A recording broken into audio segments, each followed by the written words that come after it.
Welcome to Let's Talk Adoption. I'm Heather. And I'm Kim. Today we're playing a game we call Adoption Acronym Bingo. If you're just starting adoption or anywhere in the process and feeling overwhelmed by adoption lingo, adoption abbreviations, trust me, you are not alone. Today we're going to decode and discuss some of the most common acronyms we've seen in adoption, and we might toss in a few fun ones we wish existed too. And if you are feeling a little more seasoned in the world and language of adoption, perhaps you might be able to guess ahead at what these mean as we tell you the different questions or bingo items in our game today. So let's jump in with some of the abbreviations you might hear when you're speaking to an adoption attorney or an adoption agency. And the first one is ICPC. Now, if you're doing domestic adoption, it probably is something that you are going to encounter if you are adopting across state lines. ICPC stands for the Interstate Compact on the Placement of Children, and it is something that kind of is required when an adoptive family crosses their own state line to adopt a child who is born in or living in another state. I think the best definition of what ICPC really is that it is an agreement that binds every state to really track the placement of children to ensure that all the laws in each states are honored and followed as children are transferred from one state to another. The goal is to protect the child and to protect the adoption. And just to explain a little more, if ICPC is new to you, it is something that your attorney will take care of.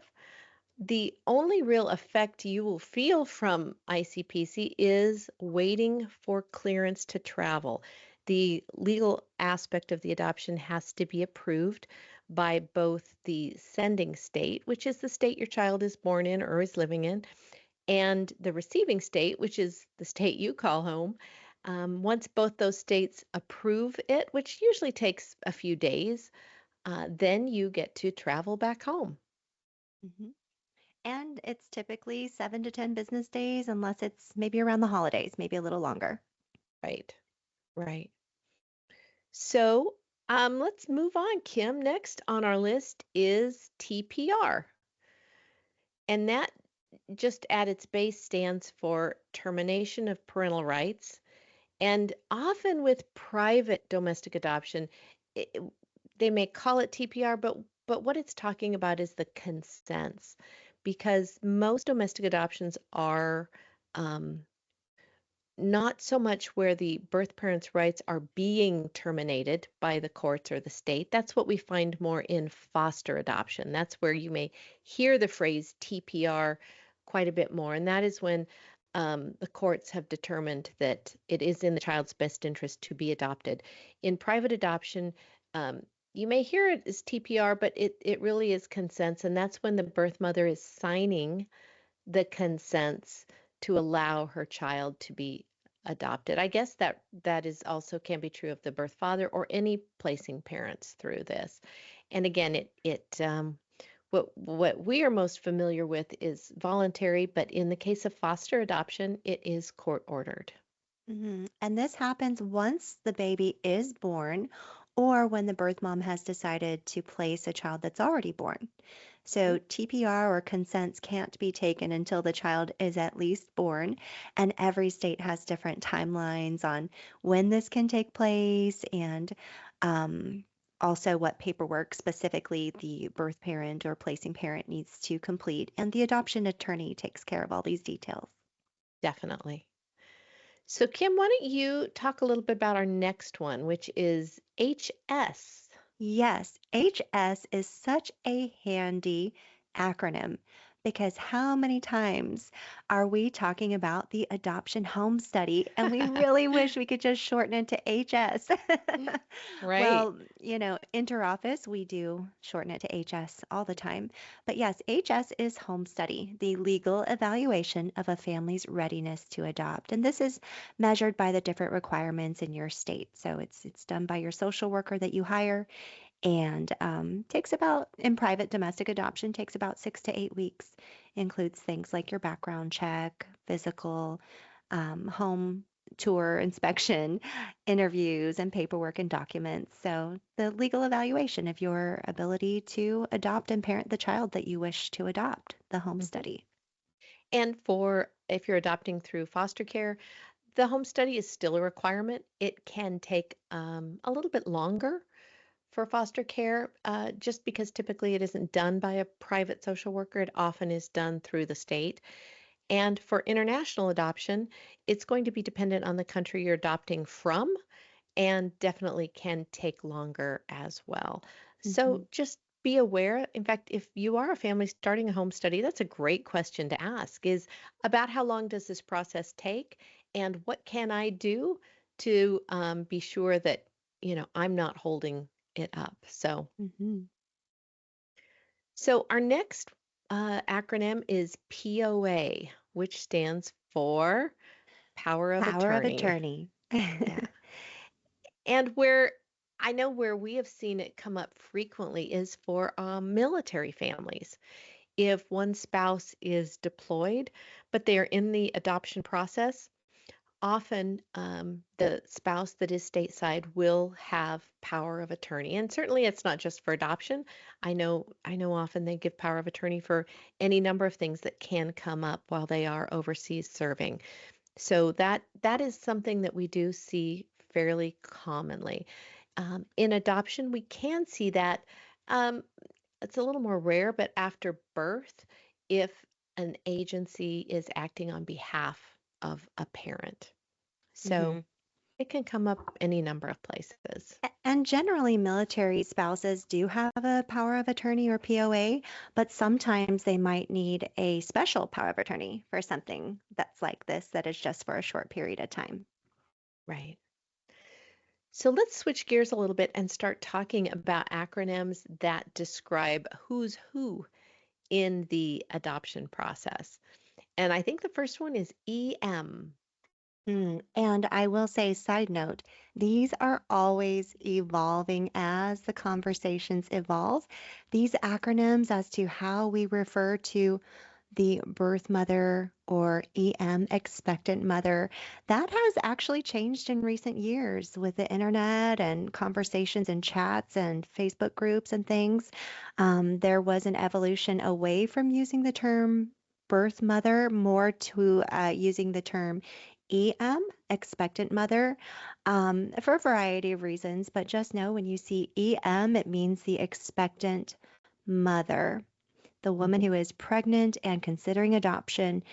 And it really was something to recognize that the adoption hasn't taken place yet, and she still has the choice to make. So sometimes people who hear the term birth mother assume adoption has already happened. And that's certainly still used today, like or we prefer to say B mom, Mhm. birth Mhm. mom, is still used today. But we just have to remember context, right? Where are we in the adoption story? Who is she in the adoption story? But EM is often used for expectant mother. Mhm. And what about EP? Now, you should have a good guess on at least the first word. Expectant parents. So that's when both parents are involved, or in the context when we're referring to the placing mother and the placing father, or expectant parents, whomever Right. they may be, who have legal rights to make this placement. Am we Right. getting in the weeds a little? A little. And I think that's why I love that our next one really kind of pulls us out of the weeds. And you mentioned it Yes. just a minute ago. You said PP, placing parent. And, for me, I think this is the best way to describe and identify who in the adoption triad is choosing to place this child for adoption. Because, you know, I know certainly in my career, I've worked with placing parents of all ages and roles. I've worked with grandmas. I remember years ago working with, well, one grandma called, and then we spoke to the other grandma. They were two grandmas who were trying to raise their twin 3-year-old grandchildren. One was the birth mother's mother, one was the birth father's mother. And one of the father had passed away, the mother was in addiction, and they had come to this realization that they could not parent twins like this for the next 15 years. And so they were looking to make an adoption plan. Now, neither of them are what I would consider to be the birth mother, because obviously neither of them gave birth to the children, but certainly they were the ones who had the rights and could make the choice to place the children for adoption. And so they would be identified as a placing parent. Just to jump to the end of that story, Kim, Hmm. is they actually were able to find a family to adopt the children together who was so ready for an open adoption and to let both grandmas still be grandma. So they really kind of developed this new family unit, and it was really a blessing to the adoptive parents who they had already lost their mothers. So it's almost like they adopted these two children and got the bonus of two grandmas in the deal. So it really was a beautiful adoption, a beautiful story. And in this case, the grandmas were, to use our acronyms, the PPs, or the placing parents. Hmm. And I really love that term, the placing parent, even to refer to the woman who gave birth to the child, because Right. she's already given birth. She's not technically an expectant mother, right? If she's placing a 2-year-old, the term placing parent is inclusive of her and her story Right. and doesn't alienate her by insinuating that, well, actually, we only have terms for women who give birth and place a child immediately. So I really love the term placing parent, and I hope we Right. can all start to use that a lot more often. Absolutely. It also helps to identify who in this scenario has the legal right to place the child, Hmm. because that is who the attorney is going to need to work with, and that is, they will play the important role in decision making if it is a domestic adoption. Circling back around a moment to an acronym for birth mothers, we try to lead by example and not just say BM. We always Hmm. try to just type out B mom. We Hmm. feel like that's a little bit more appropriate because certainly BM is also a medical term Hmm. and can come across in a different way. So we always fully type out B mom instead of Hmm. birth mother instead of BM. Hmm. So BF. I think Hmm. most people, when you hear BF, the first thought is boyfriend, which certainly BF can be an acronym for boyfriend. But in the adoption space, what we see more commonly is birth father. Hmm. And I think the interesting thing when you are working in adoption is there can be more than one BF. There can be a who is the biological birth father. There can be who is the legal birth father, which is sometimes also called the presumed birth father, which someone can be a presumed birth father, or PBF, if they are married to the birth mother. They are presumed legally to be the birth father. There can also be an alleged BF, and that is someone who the birth mother thinks is the BF, or she is saying he is the BF. So BF can be spread around to a lot of people in an adoption. Um, but just be aware, in adoption, BF does refer to the birth father, not to anyone's boyfriend. And if you're wondering, okay, what if there are two or three possible birth father, presumed birth father, alleged birth father's legal husbands. What do we do? How do we make sure that we don't leave ourselves open for the adoption to not go through later on? Well, every attorney who works in adoption is very familiar with their state laws, Hmm. and every state has a provision, specific, very clear-cut steps for the attorney to complete in order to, um, you know, ensure that these are addressed by the state law. And that might mean, knocking on the door of more than one possible birth father and getting that paperwork or advising them depending on what their state laws require. So rest assured that adoption attorneys are very familiar with this. And while we're talking about adoption attorneys, Kim, we're going to throw in a bonus acronym here. And it is commonly referred to as Quad A. Ah, It good one. it Hmm. is AAAA. It is the American Academy of, it used to be adoption attorneys. Now it's the American Academy of Adoption and Assisted Reproduction Attorneys. And the reason I want to bring that up is because if you need a solid, experienced adoption attorney, the Quad A website is often one of the best places to start. It doesn't mean that an adoption attorney isn't experienced if they are not a member of Quad A. I know a number of attorneys who are phenomenal adoption attorneys, but they don't have Quad A membership. But it is a good place to start. And they often on if you go on the website, they often will also list their specialties. And like I say, some is adoption, some is assisted reproduction. But if you hear that Quad A, that's what that is referring to is the American Academy of Adoption Attorneys. I'm so glad you brought that up because sometimes um, people just don't know where to start and maybe they don't have an agency or even need an agency. Maybe Hmm. they're going to do a type of adoption where the child's already identified and they just need just an adoption attorney. Well, Right. Quad A or the new name is a great resource. But just remember, if you are working with an adoption professional and you have that existing relationship, ask your adoption professional first who they'll Right. refer you to, who they've worked with over the years. Definitely. Because there are specialties. And certainly adoption law is a specialty. And if you are working with a professional, they are going to have good, solid relationships from probably years of working together. And you want to be sure you're taking advantage of that. Hmm. So, next on the list is AP. Ah, yes.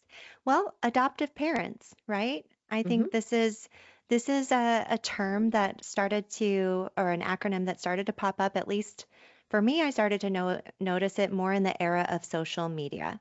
Hmm. Because kind of giving a sneak peek ahead to the next one, the common term or acronym was always AF, adoptive family.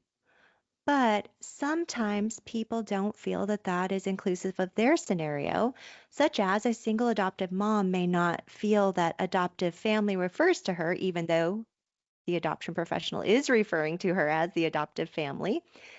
But maybe the term AP feels more inclusive Hmm. because it's simply the adoptive parent or parents. So it doesn't give any assumption that there is, a two-parent home adopting the child, that it recognizes that there are single parents out there adopting. Hmm. Absolutely. This next one is a I think it's one of the most misunderstood in adoption, and that is PRE. Hmm. PRE. And that stands for something we see really only in newborn adoption. This isn't something you're going to see really in foster adoption, adopting an older child, or in international adoption at all. PRE stands for pregnancy related expenses. And in most states, expectant mothers are entitled to receive help with their pregnancy related expenses. Now, these can include rent, food, maternity clothes, transportation, medical costs. What's allowed really depends on the laws of the expectant mother's state. And so what's allowed by state really varies, not just the amounts, but also the type of expenses that she can receive help with. Hmm. So, most families, when you're doing a domestic newborn adoption, they set a budget for that. And most agencies, most ethical agencies, will really try to ensure that the pregnancy related expenses are in line with the intent of the state laws. Hmm. And so when you are speaking with an adoption professional, it's good to ask their experience with this. What are the average totals that they see in PRE, pregnancy related expenses? What are the different categories that they typically allow in Hmm. their planning? How it's managed. Is it a lump sum? Where does it go? Is it something that's paid line by line? Is it given to the placing parent? Is it something that's given directly to where the bill is being paid? So Hmm. these are all good questions to ask ahead of Hmm. time so that you can ensure full understanding in advance of starting the program with an adoption professional. But also, I think it's good to ensure you feel good about it, that it aligns with your values. Right. One other thing that's just really good to know, and that is most states also allow the placing parent to receive PRE up to 6 weeks after delivery as well, during the time she is considered to be recovering from giving birth. Hmm. So, Also, I think for families who are super new to adoption, if you've assisted with PRE, that does not mean that the birth mother is now bound good to point. complete her consent or TPR. Hey, we're Good. tying them together. That's right. Good Yeah. point.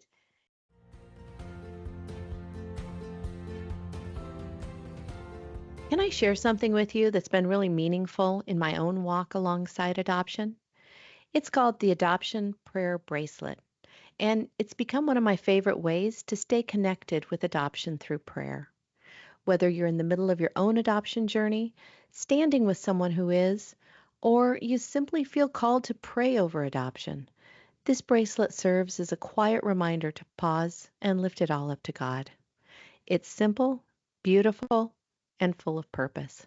You can check it out online at adoptionprayerbracelet.com. So let's move on to the next one, which is not unique to adoption in any way. And my guess is you might know this, and that is FMLA. Hmm. That is something that you probably have heard of at work. Um, that is our Family and Medical Leave Act, and that is a federal law that has allowed employees to take time off for various reasons. It's good to know when you are adopting, regardless of your path to adoption. It's good to know what your employer provides for, and not just in FMLA, but also in maternity leave. Many employers now do allow official maternity or paternity leave for adoption in addition to, giving birth biologically. So before you adopt, you want to find out what your employer's policy is on that. And you may also want to explore your options through FMLA, as well as if your state has any other paid leave options that you're able to take advantage of in the days and weeks after you receive your child. Even if your child is not a newborn, doesn't require that newborn care, it is so important for bonding to be able to have that time off to really start those family bonds. I mean, I think that's one of the most valuable things families can do, especially with a child who is a little older, is having those early days and weeks where your focus is on parenting and bonding. And this can also be something that begins while you are in another state awaiting your ICPC clearance. So just rest assured that most adoptive parents start using their maternity, paternity leave for adoption and or PTO and or FMLA while they're in the other state. Absolutely. Next is one that I don't know that I hear a tremendous amount, but CM. People may see that, um, might see it through your home study, might see it through the agency you're working with. CM can stand for case manager. And that often refers to the person who is working with the expectant mothers or the APs, or it may even be someone who is managing your HS, your home study. So it also can sometimes appear in at hospitals. They can have a CM there, and that can be someone who is working in the case management department who may help uh, patients sign up for Medicaid or other services, local services in the area. Hmm. Heather, while you were saying that, it made me think of one that we didn't include in our show prep today. Tell me if you know this one, ASP. I did not, and that's actually one that's an old one. We don't hear Yeah. that nearly as much anymore. That is adoption service provider. And that is something that I'm going to say used to, although it still does refer to someone who is specialized in providing adoption services and adoption counseling to EMs. They ASPs often did different parts of home studies too. They were really kind of a social worker who had a special designation because they had adoption experience. And some states would require, in addition Hmm. to your adoption agency, in addition to your home study, in addition to perhaps an attorney, an ASP to come in at the time when you're receiving placement. Hmm. Yeah, Hmm. adoption service Absolutely. That's a provider. good one. Yeah, I haven't It's heard kind that of one like a for a while. doula, but for adoption, I feel like. Let's talk about this next one, also kind of connected. It's a little more common to SW. Mhm. Social SW. worker. Yep, Yeah. social worker. And the social worker could be the CM. Hmm. That's right. And where we really see social workers here is going to be your home study provider is probably going to be a social worker. If you are adopting domestically and adopting a newborn, and you are going to go and receive the baby or care for the baby in the hospital, you are going to interact with the SW there. She will be a great help and assistance in the hospital. Um, and depending on the legal steps of your adoption, well, you probably will see your SW again after you're home with your baby. He will come and do a post-placement visit. Boy, that would have been a good one too, a PPV. PPV. That's Oh, wait, I know why though. PPV, that can, well, okay. Maybe people aren't thinking P, as far as medical terms, but but in PPV, adoption, post-placement visits. Yeah. right after you're home with your baby or child, the your SW comes back to do a PPV for your HS. And that's part of the finalization of your adoption is just those post-placement visits to stop in, see how everything's going. If you are adopting an older child, no matter where you're adopting from, it can really be a help to have those connections with your home study provider because you may find yourself needing resources, counseling resources, parenting, discipline resources that maybe you weren't really prepared for. For instance, I know we worked with a family who were already parents and they had adopted this little girl, and she was about 4 years old. Brought her into their family. Their children were older. They were still in the home, but they were older, and they realized that their their methods of parenting and discipline and weren't working. They knew how to be parents to the children they'd already parented, but this one that came in at 4 with likely some history of trauma, likely some history of neglect.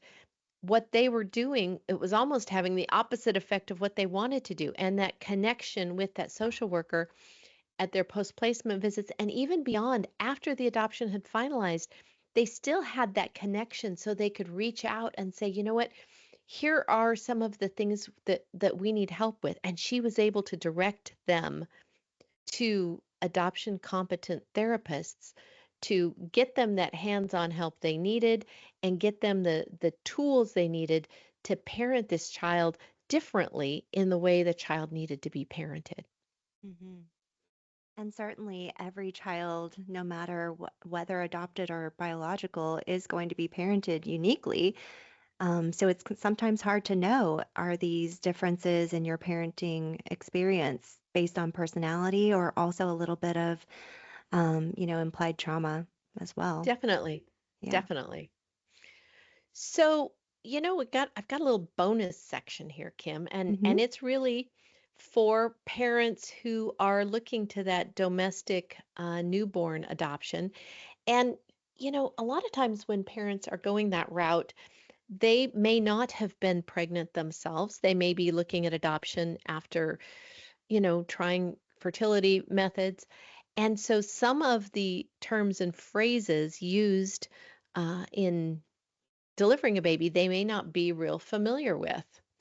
The first one I have on the list is EDD, Hmm. and that stands for estimated Estimated due due date. date. Yes. Yes. That is when the expectant mother that you're matched with, that would be when the baby is due. And that's important to know, but it's also important to know don't put a lot of stock in that because the first letter E is estimated. Estimated. Right. And, you know, pregnancies, if you're not aware, 40 weeks is normal, but 38 to 42 weeks, which is a 4 week span, is considered full term. So, Hmm. and now some people are even going, well, 37 weeks is considered full term. So it is definitely an estimated due date, but don't be surprised if you're matched with an expectant mom and her EDD is set and her water breaks 2 weeks early. It happens, or even more. Hmm. That's right. You're on call. That's right. Next we have NICU, NICU. Hmm. And this is a department in hospitals. Not all hospitals have this, but it is NICU stands for Neonatal Intensive Care Unit. And it's kind of like an ICU. That's the last four letters, ICU, um, for babies. And sometimes when babies are born, they're going to need a little more assistance if, for instance, they are born early, or if they are born with, needing a little extra support. Because today in hospitals, most babies, after they're delivered, they're checked out. It's pretty common that they stay with mom. They may go to the nursery to be weighed and measured, but they stay with mom. But sometimes babies just need a little more support after birth, or again, if they're early, sometimes if they've been exposed to substances like drugs, they may need a little more care. And the NICU provides the opportunity for that with specially trained nurses and certainly more monitors and tools and everything needed to care for babies. Next, And oh, go I ahead. really like this next one because adoptive parents usually are interested to know this because they want to know, is the baby thriving? How do we know if the baby's thriving? Well, after the birth, within minutes and moments, every baby is assessed by the medical professional and given a score. And what Hmm. is that score, Heather? That is the APGAR score. Yes. And the babies are given an APGAR score, a 1 minute and 5 minutes. And APGAR stands for, if you really want to know, Google it and read a lot more about it. But APGAR stands for activity, pulse, grimace, appearance, and respiration. And the medical professional is looking at each of those five things and given those scores, like I say, 1 in 5 minutes. So often you will hear, baby had an APGAR score of 7 and 9. That means out of 10, the baby scored 7 at 1 minute and 9 at 5 minutes. And usually APGAR scores over 7 are considered normal. And it's important to know that this isn't a diagnostic tool. This doesn't mean that, oh, my baby had an APGAR score of 6. So that means in his life he is going to, no, no, no, no, no. It is just a report. It's a quick score to evaluate and share how a baby is doing immediately after they have gone through really the trauma of birth. Mm-hmm. And then a few minutes later to see Right. are they holding steady or improved. Yeah. Exactly. Absolutely. It's again, it's a tool. It's not a diagnosis. So, just for fun, Kim, I got a few acronyms that I think I wish existed, Mm-hmm. especially for APs. Mm-hmm. And the first one is HTWW. Mm-hmm. And that is hurry, the wait is worthwhile. I love that. And I think, I think it's just good to keep in mind that no matter what your path to adoption, it probably has a wait, whether it's in domestic adoption, a wait to be chosen, whether it's international adoption, the wait for the whole process, um, in adopting through the foster system. Again, it can be a wait for the right child or a wait for TPR or any number of weights.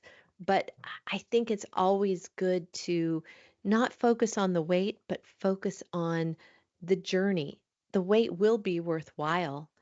And how can we make the most of the wait? Because whether it's, I think of like a family who's fostering a child that has been told, yes, you're going to have the opportunity to adopt, you know, that that is very hopeful, but it isn't always um, going. I mean, we've both worked with families who thought they were going to adopt a child through the foster system only to have that not work out.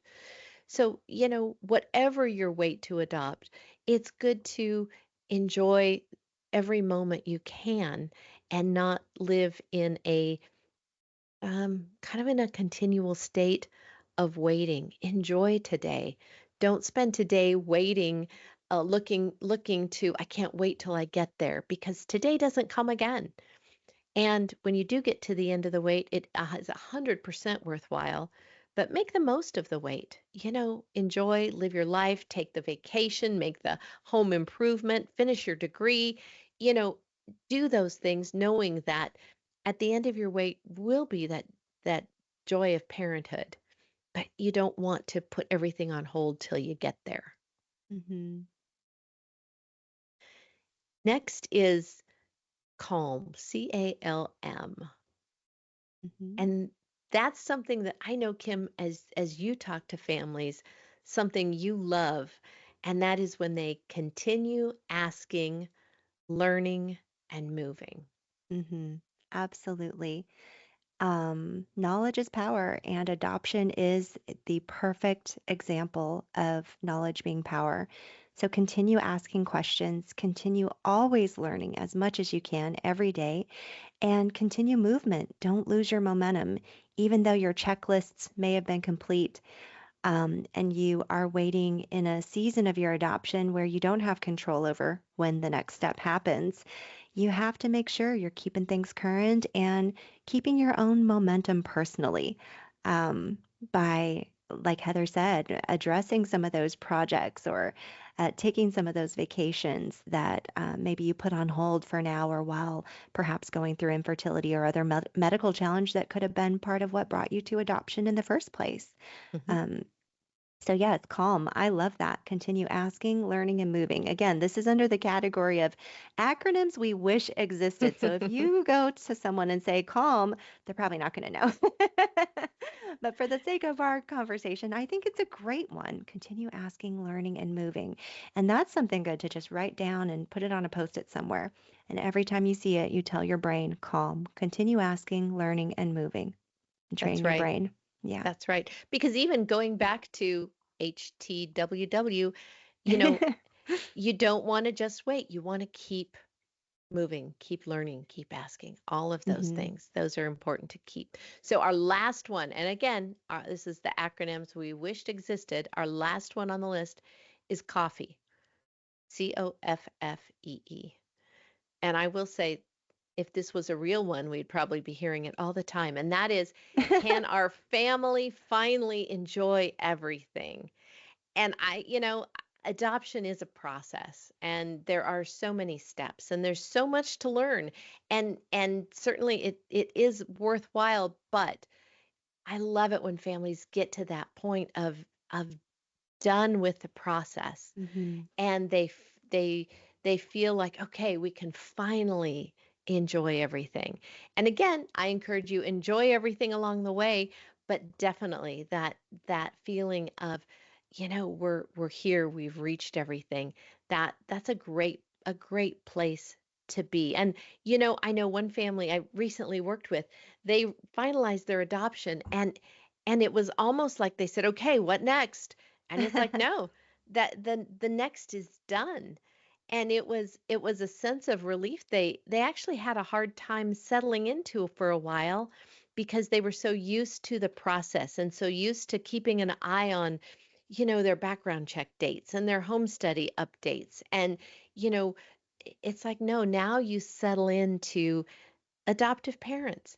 And what that looks like is again going to be determined by your path to adoption. If, if it was through domestic adoption, your new normal probably incorporates an open relationship. So it's going to be how you're including the PP, the placing parents, as your child grows. If it was through international adoption, you're now probably looking to incorporate your child's culture into your own family traditions, and it might be looking to address any of the challenges that pop up as a child begins to adjust to a brand new culture, maybe even a new language. And if it was an adoption through the foster system, probably getting that parenting support is going to be important. And maybe it's not needed, but again, it's bringing a new life into your existing family and learning more about parenting through adoption. So, getting to the end, having that moment of coffee, and really enjoying everything can be such a great end to the adoption journey. I love it. And just so you know, we typically don't go around speaking in acronyms. These are No, more in written form, texting, emailing, paperwork, right. notes that you might see. But from time to time, we might use one of these verbally. So there you go. No more decoding required.